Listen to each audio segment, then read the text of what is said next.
Hi, this is Dave Kahle, and today I want to talk to you about instilling biblical principles and practices into your business. And specifically, today we're going to be talking about a Christian business culture. Now, leadership in the Bible, or at least business leadership, often involved creating an intense culture within the business. We can see evidence of this in the story of the business person Lydia from the book of Acts. You may recall the story. Paul and Timothy were traveling, spreading the news about Jesus wherever they went. They found themselves in Macedonia, and there met Lydia, whom the Bible tells us was, quote, a seller of purple fabrics, a worshiper of God. So we know Lydia was a business person. Lydia listened to Paul, and I'm quoting again, and the Lord opened her heart to respond to the things spoken by Paul. And so let's look at what happens next.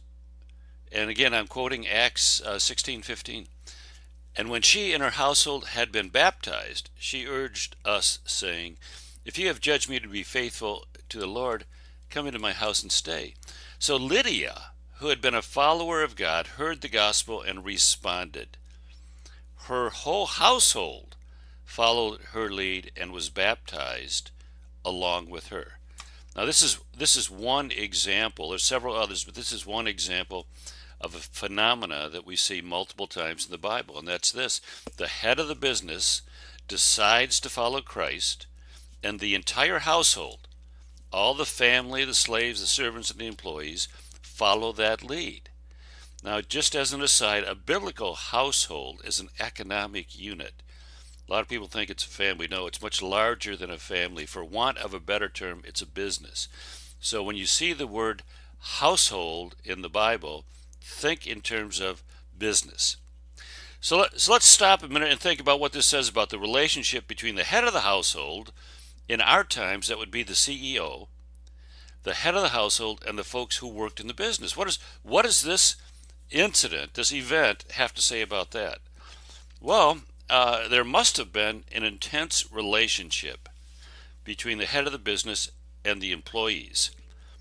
And it must have been characterized by a great deal of respect for the leadership of the head of that business. You can almost see them thinking, if he or she decides to do something as important as committing to follow Christ, then we'll do it too. Business leadership in the Bible was about, among other things, creating such a culture.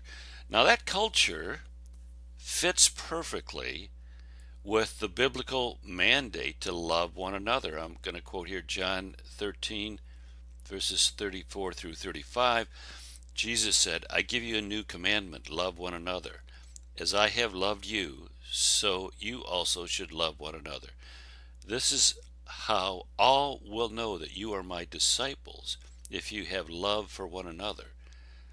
Now, as leaders in the business community, we have a responsibility to be mindful of the well-being of our employees and our stakeholders.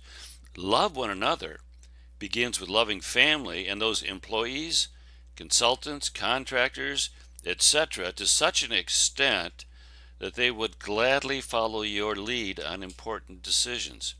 What would your business be like if you could build such a culture into your organization?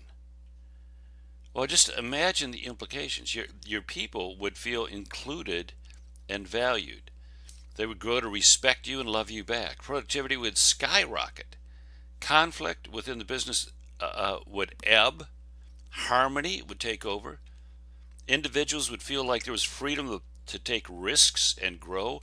Folks would be dedicated to the mission and vision of your business. Your customers and vendors would pick up on that vibe and respond positively. A Christian business culture, characterized by love and manifesting itself to an exceptional degree of respect for you, would be one of your greatest tools to enlarge your business and multiply its impact. But instilling a culture like that doesn't happen by itself. It doesn't happen overnight. So here's some thoughts about how to do it. Number one, make it an intentional discipline. Now, you're the leader. The responsibility to create the culture is yours. That means that you must think about it relentlessly and then decide willfully and intentionally to act in such a way that builds the culture towards the ideal. It's not going to happen by accident. Whatever it takes for you to give it daily thought, daily activity, elevate it to that level. Building a culture is a discipline. It's not an event. It's like winning a marathon. It takes dedication, discipline, consistent effort. So too does creating a Christian business culture. So, number one, make it an intentional discipline. Number two, don't discourage or be discouraged. Understand that you will probably never achieve the ideal expressed in the biblical model, but that should not dissuade you from trying.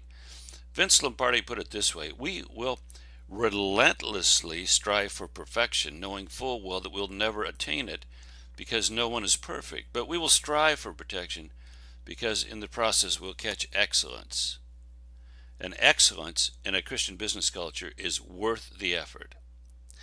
Number three, start with God.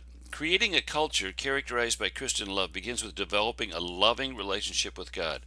It wasn't by accident when asked what the greatest commandment was, Jesus replied, "You shall love the Lord your God with all your heart, with all your soul, and with all your mind." This is the greatest and the first commandment. The second is like that. You should love your neighbor as yourself. Now that's from Matthew chapter 22. You should love the Lord your God with all your heart, with all your soul, all your mind. This is the greatest and first commandment. So first comes loving God, then comes loving others. Now you'll need to work on a loving relationship with God yourself before you can extend that outward to your employees. As your relationship with God grows, so too will your ability to manifest that love to others. And number four, take the first step now. I mean, culture is expressed in what people do. It's a way to characterize the general tone of actions taken and the words expressed consistently within your business. Changing that will be a lifelong challenge. You'll never be completely ready, so start now. Take some positive step today. Creating a loving culture in your organization may be the single most impactful initiative you can undertake. The implications can reach into extended families and stretch across generations. Why not start now? Okay, that's it. Bye-bye. Hi, it's Dave again. Just want to take a second to really encourage you, if you haven't already, to pick up a copy of The Good Book on Business. The Good Book on Business. You can get it at thegoodbookonbusiness.com or Amazon, or wherever books are sold. You can ask for The Good Book on Business. Why am I recommending it? Because there is a world of impact, of a impact for the kingdom that a Christian business is designed to have, that most Christian business people never ever come into contact with. And because they don't see what it is that God would like for their businesses, they don't pursue the Christian ministry section or part of their business. So this whole world of impact and opportunity for a Christian business never gets realized because people don't understand the power, the potential power of their business. Man, go get this book. It's 13 or 14 bucks, less than lunch. Go get the book and expose yourself to it, okay? All right, bye-bye.